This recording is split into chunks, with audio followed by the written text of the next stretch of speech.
refusé le plan de partage malgré tout. Ils ont perdu des guerres. J'explique souvent, c'est pour des raisons plus théologiques et non territoriales, puisque le fait que le peuple juif revienne sur sa terre après 2000 ans a posé un problème théologique majeur à l'islam, puisque l'islam, on sait, s'est construit sur l'idée que le peuple juif devait rester en exil, était condamné à errer sans patrie, etc. C'est-à-dire qu'ils ont repris un petit peu le narratif que l'a eu la chrétienté pendant 2000 ans, même si après il y a eu une évolution avec le Concile Vatican II, bien entendu.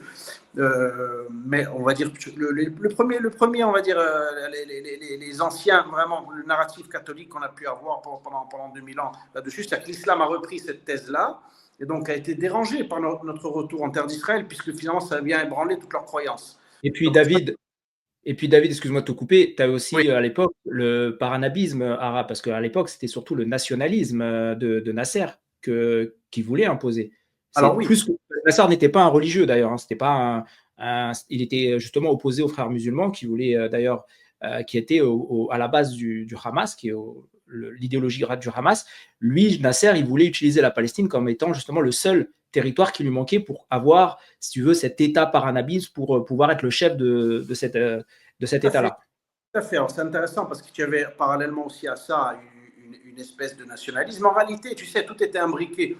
Parce qu'il ne faut pas oublier qu'il n'y avait pas de population à l'époque. Ils ne voulaient pas avoir une population palestinienne. Ils étaient contre ça. Ils voulaient que les Arabes de Palestine fassent partie de cet empire arabe que voulait Nasser.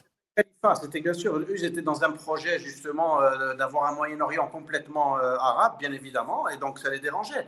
Mais ce qui est intéressant, c'est que tout était imbriqué. Tu avais aussi des Nasser, justement, qui était entre guillemets un laïc chez eux, mais ils voulaient la même chose.